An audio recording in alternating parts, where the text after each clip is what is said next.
It is a beautiful Saturday, Alhamdulillah. And every Saturday, that's the show, the Dil Badal show. Now, for the first time listeners, obligatory is for me to introduce myself. My name is Faizal C. Joosab. I'm a family and marriage counselor, which means I talk about you on the show. The show is about you. Look, marriage is a very fundamental thing. I actually was listening to my son speak, and he was talking about hadith which the ulama tell us that nikah is off Rasulullah Pak Sallallahu Alaihi Wasallam. That means it's a sunnah. It's a very important sunnah. So most of us, we get married. And even if you don't get married, you want to get married. You wanted to get married. Somehow, there's not a person on this planet who will say, I never want to get married. Then you have to ask them, why do you, something's not right here. So, as a family and marriage counselor, which is what I do professionally, is what I bring to the show. The expertise, experience, and the knowledge that I've gained while speaking to phenomenally strong and amazing people out there. Every day I get to meet these amazing people who inspire me, because the test that they are going through is not easy. You can always say, oh, you know what, you didn't do this, you didn't do that, you didn't do this. But that's just now nitpicking. At the end of the day, they're going through a very difficult test from Allah Pak. And they're showing amazing braveness and courage and just that stability, that steadfastness. So, like I said, I have a very privileged job. Now, what I learn, I bring here. So perhaps we can avoid mistakes and avoid some kind of like a test that's perhaps coming your way, because you must not invite now trouble. There's one thing where you don't want to get knocked by a car, and another thing you're running across the road. So, every week we talk about topics that basically relate to you and obviously make you think that, perhaps I need to be more patient, and silence is better. Silence is golden. And if I remain silent, obviously it'll be better for me, and it'll cool things down. Hot head, things like that, simple things. Anger is a bad thing. We talk about this all the time. We talk about fundamental things like communication. We talk about conflict management. And recently I mentioned nitpicking. So we did nitpicking. We did complacency. Complacency meaning entitlement. You feel as if though you are the one working hard, and you're entitled to what you are feeling. There's a lack of, shall we say, humility in what you're doing. There's a humbleness that needs to come forward from there, and that humility has to be in place. That, we all do our part, and some do more, some do less, but I should not be entitled because lucky I am to having received what I have received. Like so many men who say they work very hard for their families. Of course you do. But it's not as though you're the only one working. And if you are working hard, you will be rewarded. But it's not as though you must now look around and say, I'm being taken advantage of. You're doing your best, carry on doing your best, and don't look to others as if though you're doing them a favor. That's when, you start feeling as if though you are entitled to other things. Then you start not taking care of the things that you are not supposed to be not taking care of. Things like that. So, complacency is a very dangerous rot that sets in. We should always be on our guard. And like Maulana yesterday was giving such a brilliant lecture for the Jummah Bayan, he spoke about death, and he said everybody, believer or disbeliever, knows that maut is coming. Kullu nafsin za'iqatul maut, you will die. You will taste of your own death.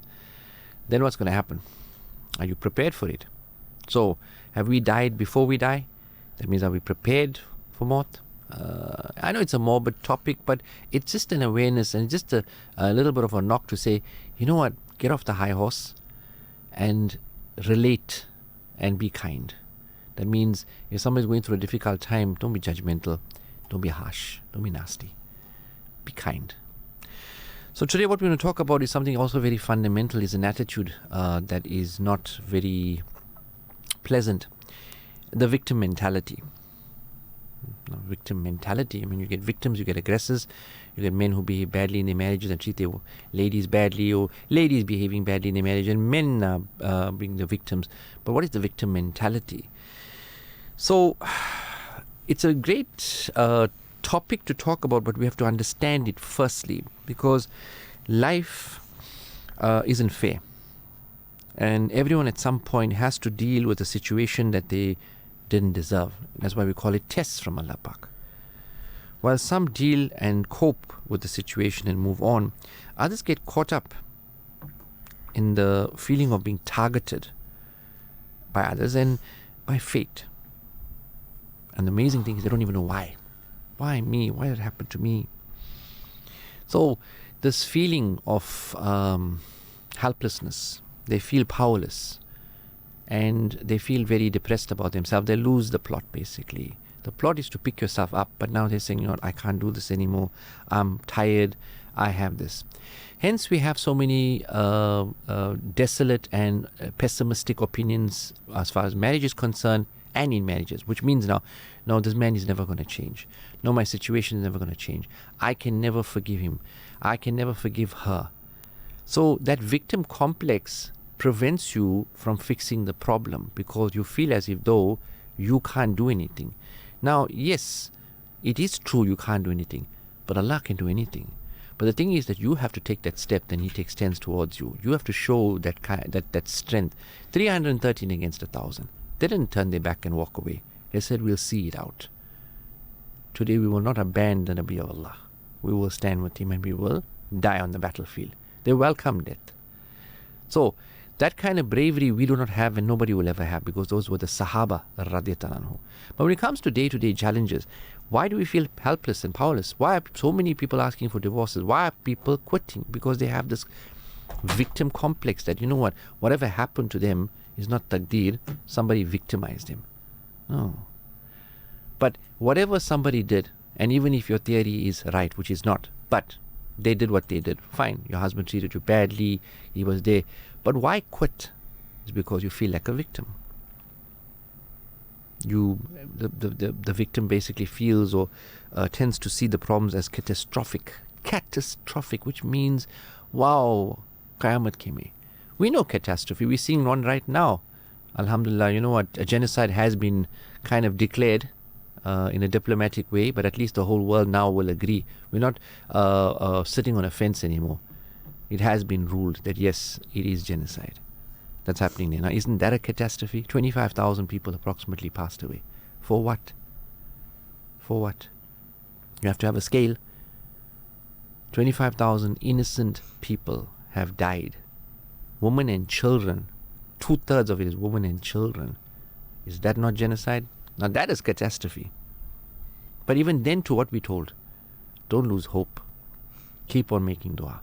Those people that passed away are the chosen people, the true mujahideen of this era. But don't lose hope. Keep on making dua. Now when you compare that to what we are going through, is it really a catastrophe? Should you be looking at it as a catastrophe that there's no tomorrow? Then as a victim, that belief that you have, you think others are intentionally hurting you.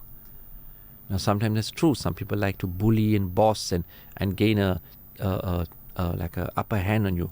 But you can't look at everybody and paint everybody with the same brush. You have to be now methodical, logical. That's why you need some help, you need some advice.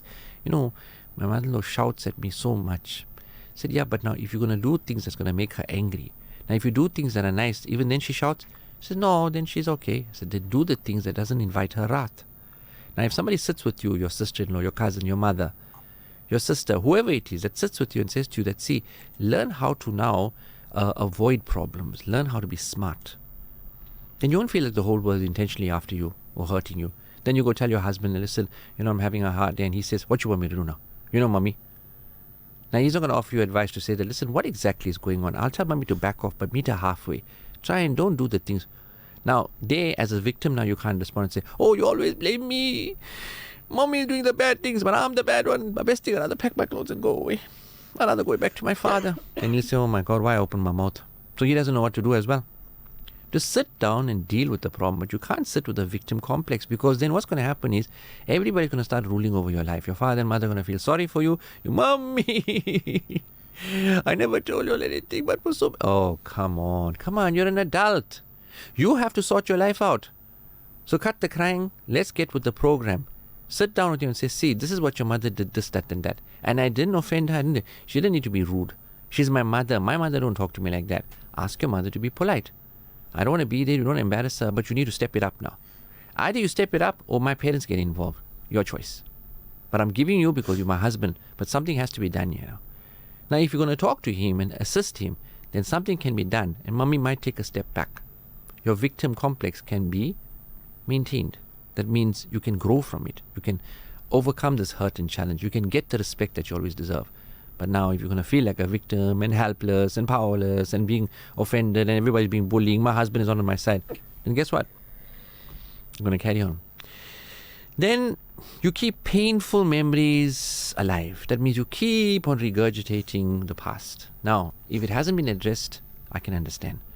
But if sorry, maaf was already done there, you're doing it. But you're not doing it for any good reason. You're basically doing it because you want to feel like a victim. You want to feel like a mazloom, like on bichari. A victim mindset primarily gravitates towards pessimism and negativity, finding gratification in recounting their life's adversities. Partners dealing with spouses' victim mentality often experience a sense of loneliness and a lack of support. So, if you're going to complain every day about what happened 10 years ago, everybody's going to say it's the same old record that now has become so old, it's scratched. Because CDs get scratched and those LPs, long players that used to come 33 and 45, high speed, low speed. I don't know, a lot of people remember that, but most of the younger generation won't because now we get everything off the internet. All right. Remember, you can contact us on our WhatsApp studio line 060-904-1056. 060-904-1056. And if you want to SMS me on my line, it's 083 7789314. 083 7789314. That's SMSs. That's my line. All right. Anonymous question for Faizal Joosab. My husband is struggling with victim mentality. Work is not going well. He's putting on weight, not looking after his health, blaming everything else, not taking accountability, and it's affecting how I see him. How do I address it without making him feel worse about himself? Alhamdulillah, at least you've addressed it with yourself, that he is going downhill. So he needs now to start believing in himself. So if he's putting on weight, not looking after his health, it shows that he has a confidence issue. Now, when we are confident, then when we see a problem, we see an exercise, an endeavor to prove our ingenuity, our faculty, our industry. That's what confidence is. Bring it on. I'm here. Bring it on. So if work is not working out, then he'll see where he can do this. Or alternatively say, I'm dealing with morons there. I need to look for another job. But he's not going to sit and say, no, I'm being treated badly, because work is going to get more difficult.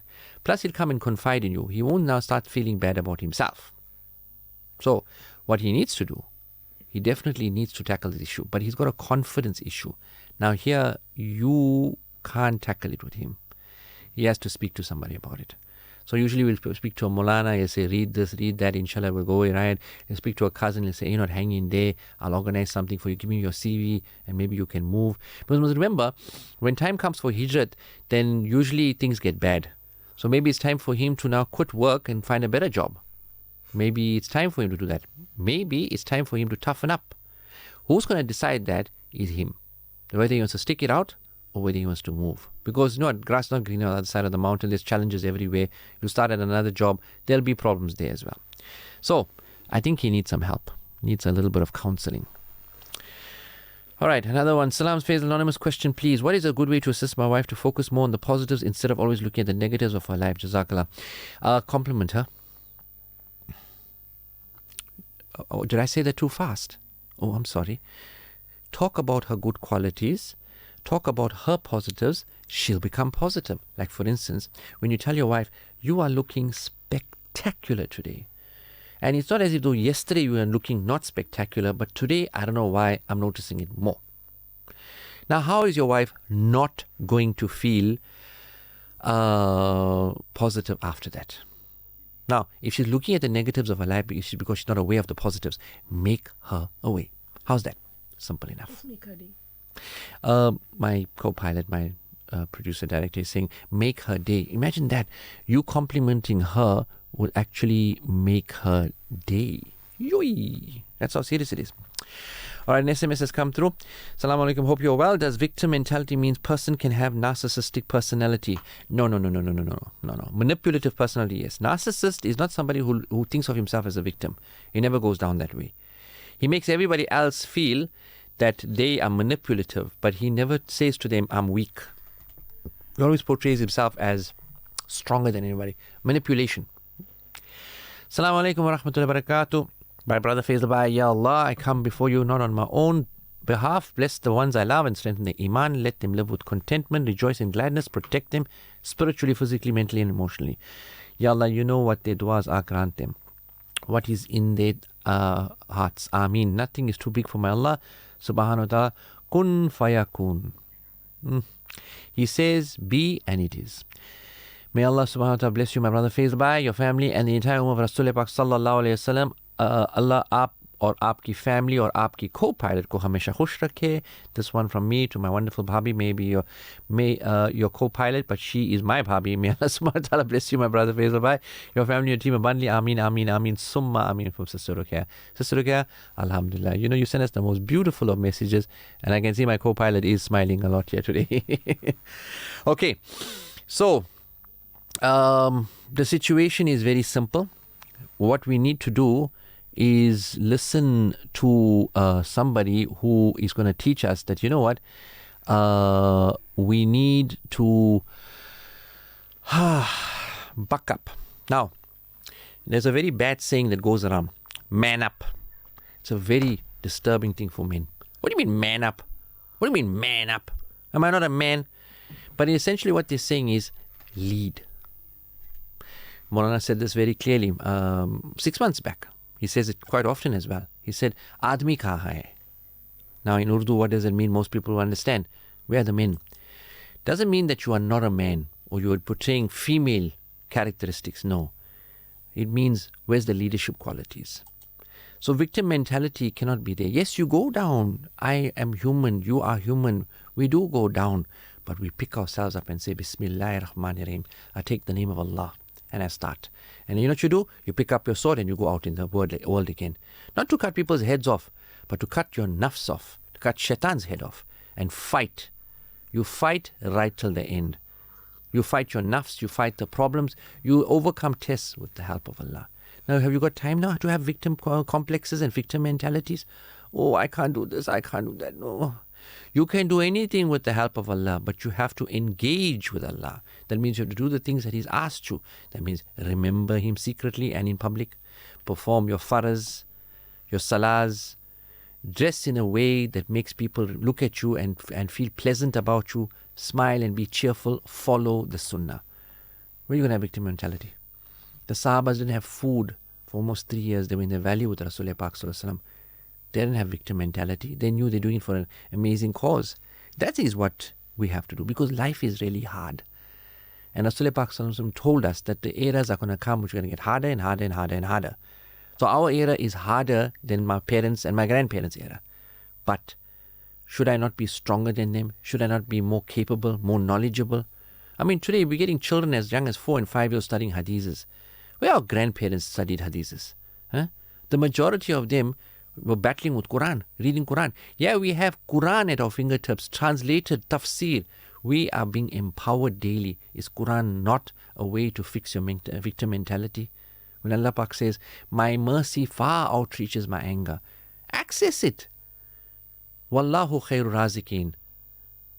Allah is the one that gives you the rizq. Allah is the one that provides. So why should you not ask Him? Victim mentality, you need to get up, shrug it off, and move on. But today specifically, what I'm talking about is in arguments and in marital discord. Now, for instance, a man gets approached and he said, listen, you did this, you did that, you did that. And immediately, oh, I worked so hard. I'm never right. I'm always wrong. Yeah, kill me now. I mean, okay, co-pilot is laughing. But I mean, seriously. Now, I see this on a daily level. Again, let me remind you, I'm a family marriage counselor. I see men behaving badly like little children. And it's not what I expect from them. Then they can't hack it, they want to walk out. I remember many years back, there was an individual, I don't remember his name, and I don't know, I can't remember exactly what were the circumstances, but I do remember that he couldn't take it, and he said, I have to walk out. I said, no, it's your choice. It's your choice. If you sit and you feel this is a firing squad, then you have to walk out. But if you want to fix the situation, then that's what we're here for. We didn't come here to find fault. Because must remember something. As a marital counselor, I'm not looking to see who was right and who was wrong. I'm looking for the way forward. Because I don't want somebody to be right and I don't want somebody wrong. I don't want to punish anybody. I want to bring happiness back in your life. That means through forgiveness and acknowledgement. I am sorry. Please make me maaf. I misunderstood the situation. I took you for granted. That's what comes from the aggressor. And the victim says, I don't know how to forgive you. It'll take time. He says, as long as it takes, I'll wait. That's how we're supposed to go forward. That's what we engineer. In our rooms, that's what we do. Because, people say, no, man, what's the point? I'll get up and I'll just get knocked down or kicked back again. I'll fall again. That's a pessimistic situation. They want to just say that, I resign myself that I'm going to be a failure in the akhirah. No, you can't lose hope. Too often we cling to the idea that we are victims of external circumstances. Blaming the weather for ruining a picnic or traffic for being late to a meeting. It's become a common way to justify our actions and to avoid taking responsibility. That means trying to fix the problem. That's all you need to say. Bismillah ar-Rahman ar-Rahim and try. You know the meeting is going to happen at a certain time. Try and leave a little bit early. It won't be so bad. All right, so that brother who's trying to remind his wife about the positives in her life, when I remind her of the positives, she says, I think I'm the best husband in the world. That's because you're talking about yourself, you're not talking about her. You say, see how much Allah has given you. You've got a family, you've got a house over your head. Isn't I'm there for you? You're talking about yourself. I asked you to talk about her. Said how amazing you are. You have parents, you have children. Allah has blessed you with health. Allah has blessed you with everything. And Allah has blessed you with a brilliant brain. Why do you think I'm fascinated by you? That positives. I'm talking about compliment her. Now don't take the compliment and say, look how lucky you are. Allah Pak blessed you with a husband like me. Look at me, look at me, look at me. Doesn't the mirror shine when I look in the mirror? Come on. Don't do that now. Don't make her obligated to you. Tell her she's brilliant. Stop putting yourself in the picture there. Talk to her. Remind her of not what she has. Remind her who she is. And the first and most important thing, you have Iman. Allah has given you cognizance of who He is. That means He's given you an avenue to speak to Him. Okay. Jazakallah. Jazakallah for that. And Jazakallah for putting up with me. And as we see, Sanya is looking at me in not a very Jazakallah way. So we'll have to now, Jazakallah for now, and go to a commercial break. And please stay with us. तेरा हो जाऊं इतनी आरज़ू है बस इतनी है तमन्ना दिल बदल दे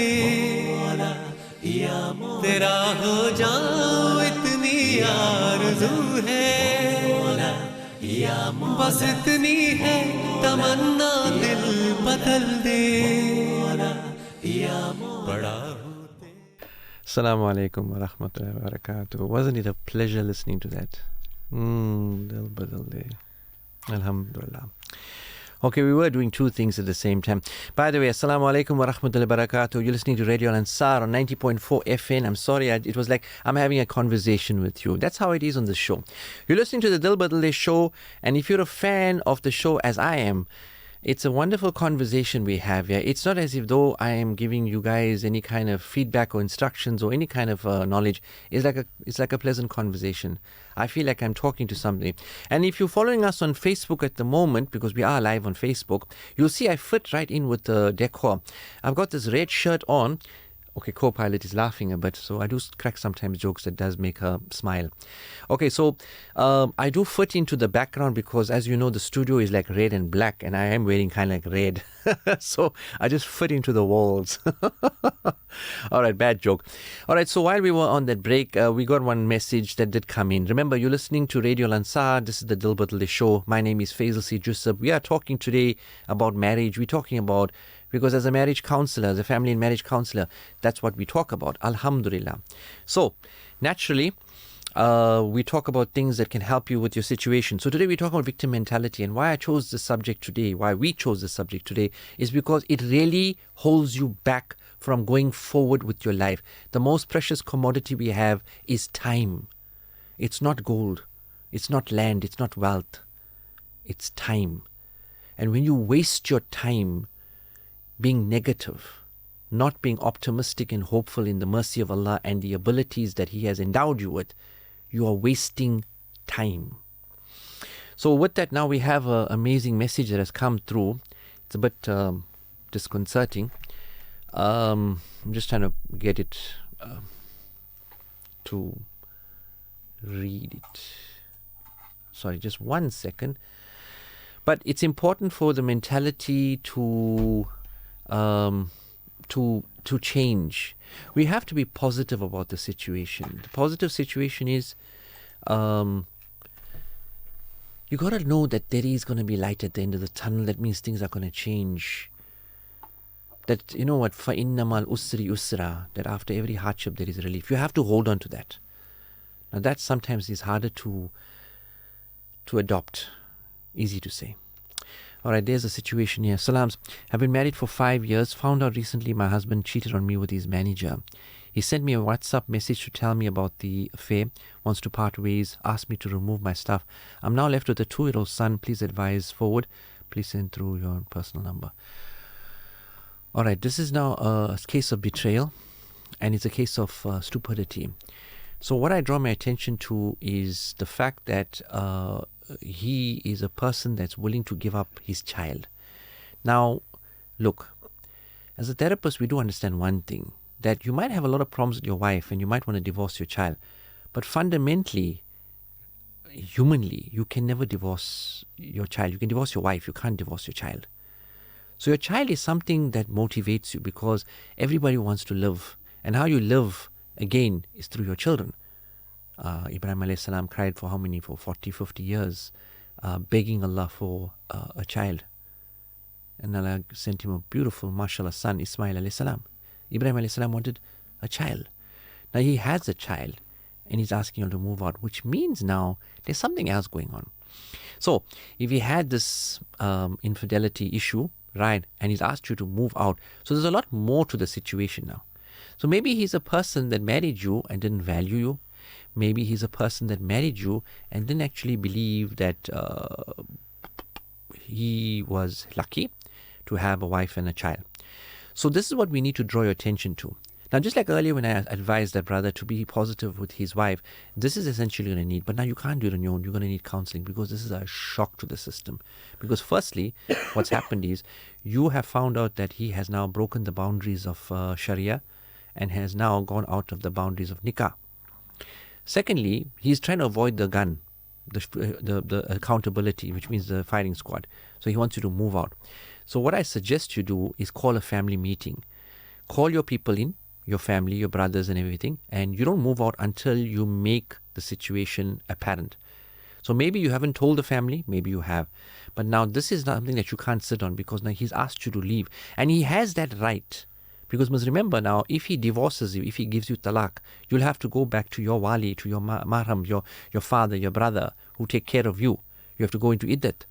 So, before you leave, you need to clarify the situation because Chicken Little is sending you a WhatsApp message.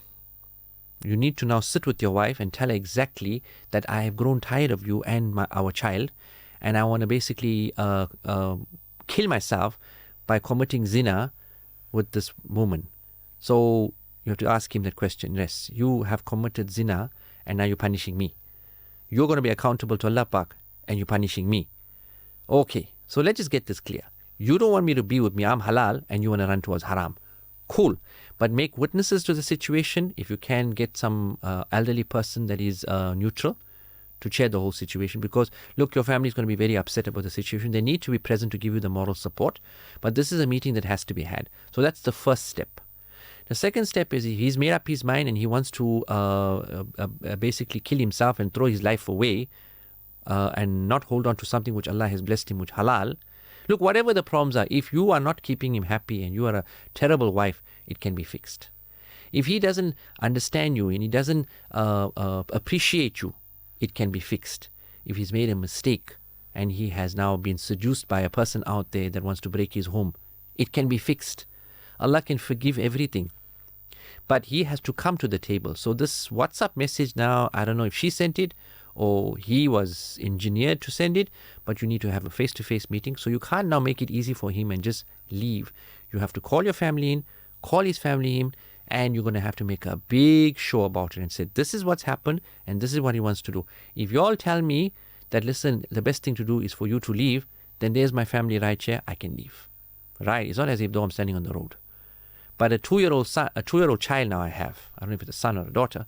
Sorry, you did say son. He's throwing his child away. 2-year-old son. Anyway, so he has to maintain his child. And if he's giving me divorce, what is he doing? Because he needs to decide what he wants. I can't live with somebody that doesn't want to be with me. He must realize what he wants. If he wants that manageress that is his, then he needs to go for it. But he needs to understand that everybody knows. So it's now time to reveal the situation. You have to bring people in. Okay? And I think you do need personal help, because what we're going to have to motivate you is, he's not done this now. He's done this in subtle ways. That means the marriage was in trouble for a long time. It's just now that you found out that he's doing this and now he wants to ask you to leave. It's not like he was in love with you and you went for a holiday to Mauritius and came back and in love with each other and suddenly you caught him with this marriage and now you say ask you to leave. There were problems. There was a lot of red flags that was happening over the years. Whatever they were, whatever they are, it can be fixed, but he needs to be asked straight. Do you want to fix your marriage or you want out? It's your choice. But remember, if you pull the chicken switch, you're going to suffer. Because you must remember, you're throwing away a family. It's not only you're getting rid of the wife that you can't stand and you found somebody more beautiful and more. Every girlfriend is beautiful because she's haram and shaitan makes it look very beautiful. But when she becomes halal, your wife, then shaitan is going to point out all her insecurities, inadequacies, and you'll see it. But it's not inadequacies, it's not insecurities. It is uniqueness. Because you're not perfect. So he needs to be confronted. So I would say get a mediator in and get your family involved. Okay. 060-904-1056 if you want to send any more messages. It was very heart-wrenching, this one here, because I don't think anybody would want their child to go through what you are going through. So it's not right. Anyway. Now, this can lead to a victim mentality because my husband did this, my husband did that, he didn't want me. You feel inadequate, you feel incapable, you feel like a failure as a wife, as a mother. You couldn't look after your husband. The community will talk. No, don't go there.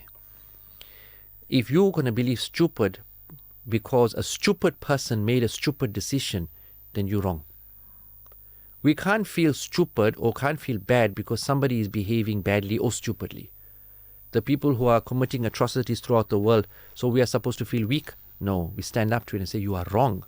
So you can't have a victim mentality because you'll see your entire life through a perspective, seeing most things in life as a negative, beyond your control, and as something you feel that you deserve better. At its heart, a victim mentality is actually a way to avoid taking into responsibility. You have no power, then you don't have to take action. So basically, you're quitting. Don't quit. Don't quit. Give responsibility where it's due. If somebody makes a mistake, it was their mistake. Because you didn't force him or push him out the door to go and do something wrong. That's how it is. Salams, I'm having a very difficult time with my mum-in-law. She's so stubborn, she don't even listen to her kids. She's very used to getting her own way. She don't even care if she hurts her own children. Whatever we do, she always creates drama. And she's always the victim. I'm trying very hard to convince my husband to move out, but he just doesn't agree. Should I leave him? He is a good husband. I just can't live with his mother anymore. Okay, so what you have to do is hide. Like, see right now what the Palestinians are doing. They're hiding. When there's things that you can't manage, right, what you do is survive. Now, your husband is a good husband, but right now his hands are tied. Remember, Rasulullah Pak Sallallahu Alaihi Wasallam stayed in Makkah for 13 years. You have to survive. They went in the valley for 3 years. They survived. You have to survive for now. If she's doing that to all her kids, then what you do is, all you have to do is take a step back. Because if she's doing it to her own son, then he needs to come to the conclusion that, you know what, I can't live with my mum anymore now because my mum wants her way and there's no highway. Let him make that decision, because if you're going to compel him to leave, then he's going to throw it in your face. I left my mother because of you. Don't do that. Don't take responsibility. Let him choose whether he wants to do or not. So it's perfectly it's perfectly normal to feel sorry for yourself every once in a while, or feel powerless in the face of a challenge like bereavement or divorce. And I mean, how we felt when we were watching what was happening in Palestine. Did we feel powerless? But with the power that we have with dua, something is being done about it. Alhamdulillah. So that's why we have to feel positive. And how you feel positive? Remember, in the mercy of Allah, we will get results. The most loved of good deeds, the deeds most loved by Allah are those done regularly, even if they are small. That means if you make dua in the early parts of the morning, you read 2 rakats of namaz, of shukr, these are things that Allah Pak loves and it endears Him more towards you. So try and do that and don't feel a person who is victimized, because being a victim feels as if though it's a negative thing. But they say, the ulama have told us this now. Now I'm trying to counteract the situation. The ulama have told us that Allah never rejects the dua of a traveler, a mazloom. Am I right? A traveler or a mazloom. And I think there's 1 or 2 others that Allah never rejects. So imagine how powerful your duas are. A sick person. A father. Allah never rejects these duas. So if you are sick, your duas are golden. It goes to the front of the line. If you are a traveler, you make dua, Allah accepts your dua. Those duas are never rejected. They don't get delayed. And the dua of a person who is a mazloom, which means victimized. Think about it. So is it such a bad thing to be a victim? Nobody wants to be a victim. Nobody wants to be in the place where you're being oppressed. But the dua that comes out of your heart, subhanallah, subhanallah. And trust me, Allah is very just. So whoever has done something wrong to you, you will get your reward. And they will get a comeuppance. They'll learn. Trust me, nobody gets away. Nobody gets away. But acting like a victim can have its perks, because you feel you're getting the attention. You know, mama puchuing, being a baby. Oh, I'm such a victim. Oh, don't cry. But eventually you're going to get fed up with you and being a victim. Your mother, how long is going to sit with you and give you breakfast? You're going to say, get up now and get moving now. Your husband and you are not together anymore. How long? We need to sort this thing out. You need to go back to your house. That's what happens. You got to now become an adult again. But what I'm saying is, take your time, gather yourself and stand up again. But you have to take responsibility that this is not something that you wanted, but now you have to face. Because the victim has trouble in working out how much they've contributed to the problem and accepting responsibility.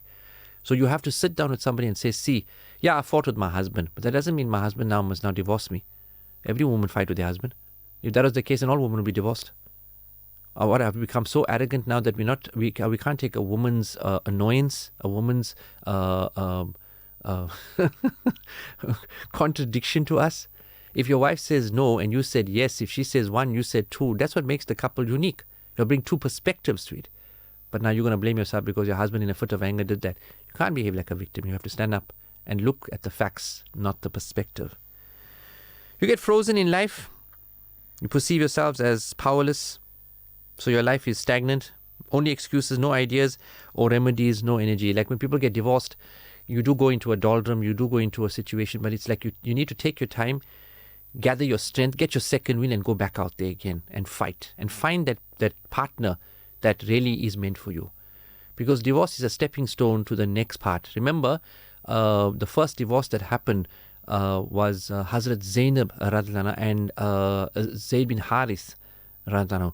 So when that happened, there was a reason for it. Allah does not do anything that is random. He always has a reason behind it. So she got divorced from her husband, but then she became the wife of Rasulullah Pak sallallahu alaihi wasallam. That's what the ulama tell us. Now, I mean, you think that, oh, you know what, the world has come to an end and all that. But how many people I personally know that got divorced and Allah Pak built a heaven on earth for them? Trust me, I meet these people every day. I see these people every day. It's phenomenal. Allah Pak has a plan for everybody. فَإِنَّمَا الْأُسْرِ يُسْرًا. And after every hardship, there is relief. So now victim mentality, that means you're not prepared for the happiness that Allah Pak is preparing for you. Then you're sitting in your doldrums and you're sitting in that puddle or pool of tears. Pick yourself up. Holding on to grudges. No, I can never trust a man again. He hurt me. No, I can never trust a woman again. They're full of nonsense. I'm happier on my own. What, you're going to stay with your mother for the rest of your life? What about your children? How are you harming your children? Come on, take responsibility. Fix your problem. You need a break? Okay, take a break. 6 months, 1 year, fine. But then you have to get back on the horse. What other option do you have? You only have one life. You're going to rot that whole life away. Allah Pak never said that you must sit down with your tests and cry for the rest of your life and say, Allah, I'm such a Mazloom. Allah never said that He's never going to come to you. He said, ask me. So if you're in difficulty, ask Him. If the test is overwhelming you, ask Him. Victim mentality is not where we're supposed to be. You're supposed to stand up and fight. Fight the circumstances, not fight with people. Don't get me wrong. Don't go out there and start fighting with your in-laws or your husband and your wives. And all. No. I'm not saying that. Fighting conflict, it doesn't bring barakat. I'm talking about acknowledging, working hard, finding solutions. You know, you have a problem. It's an opportunity for you to grow. So don't hold on to grudges. Think whether it's worth it. It's going to hold you back. You know, grudges is like what they say is drinking poison every day and hoping the other person to die. Nah, you're only killing yourself slowly. You have a problem being assertive, or you can't control your life because being submissive and passive was detrimental to your personal development and lots of anxiety and sadness. Yeah, then you need some help. You need some counseling. You need to sit down with somebody and say, listen, you're not done. You got a lot of life left in you and you only got one life. What you going to do? Roll on the grave and ask the grave to open up and take you in? No. You have to make your akhirah. And you know how you make your akhirah? By being optimistic, by believing in Allah. You feel insecure, you feel you don't have trust anymore. But if people have let you down, you should never ever stop trusting yourself. You should never ever stop trusting Allah. That's how you pick yourself up. Don't argue too much with people. Don't argue with your family. Don't argue with yourself. Be positive. If life has not given you a good hand, has dealt you a terrible hand, that means, you know what, you got problems upon problems upon problems upon problems. You know what you need to do? You need to stand up and fight. That means fight the circumstances. Be positive. Read your tahajjud. Keep up with your salah. Ibadat is nothing besides absolute strength, charging your batteries, making you strong. The month of Ramadan is coming now. Make your mind up that you're going to change your life around. You're going to be imbued with a positive mentality. Don't feel you have no control of your life, because you have a say over one who has control of your life. Remember, Rasulullah Pak, the ulama tell us this, that Rasulullah Pak used to say that I swear an oath by the one who has my life in his hands. That means he was talking about Allah. So isn't Allah has your life in you? So why you feel you have no control? Dua. Take accountability for your actions, because it'll bring humility and it'll correct you, because you need to also now become a stronger person. Don't blame others for the situation. It'll only make you feel more powerless, because they have so much power over you. And with that, we come to the end of the show. And like the one who has a little bit of power in this studio is Madam Sanya. And I know I always portray her as this one that's always with a knife and a gun pointed in my direction for the advertising. But she's really one of the sweetest people we have ever met. And I think everybody here in Al-Ansar can never say that she is not the most wonderful person. So please stop feeling victimized, okay, Sanya? Anyway, all the people who work here, including our wonderful newsreaders as well too, they do amazing jobs. They just don't get complimented enough, but we thank all of them. So thank you for listening. Thank you for paying attention. Thank you for putting up with me. And I hope I did justice to the topic. Inshallah, we'll talk to you next week. From my amazing team, until next week, remember, if you're thinking about divorce, give me a call. Let me talk you out of it. 083 778 9314. Till next week, inshallah. Assalamu alaikum wa rahmatullahi wa barakatuh.